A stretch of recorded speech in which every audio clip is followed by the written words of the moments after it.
नमस्ते सबैलाई, स्वागत छ फेरि पनि सजिलो किचनमा। यो पालि चाहिँ हामी बनाउँछौँ घिरौलाको तरकारी। यो बनाउनको लागि अति नै सहज पनि रहन्छ र खाँदाखेरिमा मिठो पक्कै हुनेछ।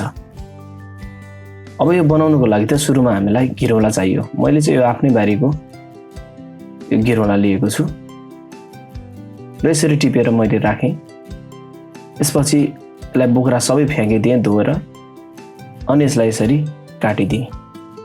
अब यो घिरौला लिँदाखेरि चाहिँ सकेसम्म बीज भागमा धेरै बिउहरू नभएको घिरौला लिँदाखेरिमा निकै नै राम्रो हुन्छ र यस्तो प्रकारको घिरौला स्वादले अति नै मिठो पनि रहने गर्छ। र आफूलाई चाहिने साइजमा काटेर तयार पहिला त गर्छौँ। यसलाई मैले यसरी काटेर तयार गरेँ।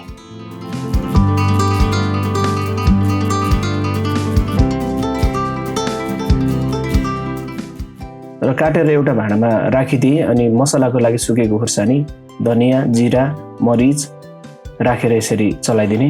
हल्का बास्ना नआएसम्म मात्रै यसलाई बुट्नुपर्छ। यसरी तयार गरेको मसला निकै नै मिठो पनि रहनेछ।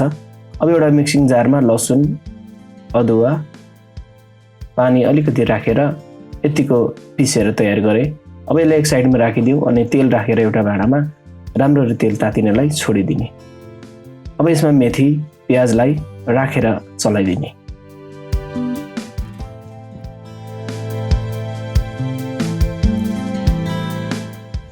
अब थोरै हरियो खुर्सानी राख्ने अनि चलाइदिने। यसमा चाहिँ अघि तयार गरेको हामीले मसलालाई राखेर अब मजाले फ्राई गरिदिने।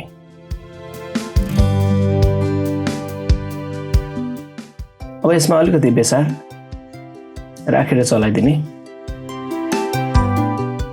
आगोको तापक्रम अलिकति कम गर्ने ताकि मसला नडढोस् र यसरी चलाएर तयार गर्दै रहने।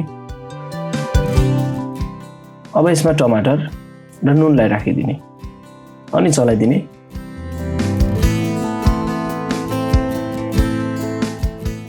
जबसम्म हाम्रो मसलाबाट तेल अलग हुँदैन तबसम्म यसलाई तयार गर्दै रहने। र यसरी तेल पनि माथि आउन थालेको छ। मसला हाम्रो लगभग पाक्न थालेको छ। अनि घिरौलालाई राखिदिने। अब मिलाएर मसलामा चलाइदिने।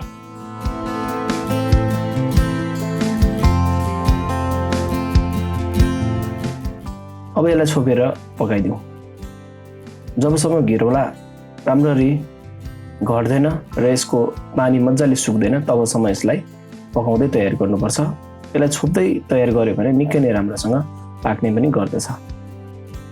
र यसरी मैले छोपेर चलाउँदै तयार पनि गर्दै रहेँ। र यसरी मजाले पानी पनि सुक्न थालेको छ। अब चाहिँ यो घिरौला तयार भयो। अब मैले निकालेर यसरी सर्भ गरिदिएको छु।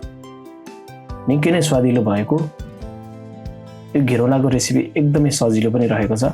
यदि आजको यो भिडियो मन पर्यो भने यसपालि सिजन पनि छ घिरौलाको, बनाएर घरमा आफ्नो परिवारमा साथीभाइहरूसँग इन्जोय गर्नलाई नभुल्नुहोला।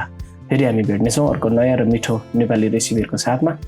तबसम्मको लागि नमस्ते।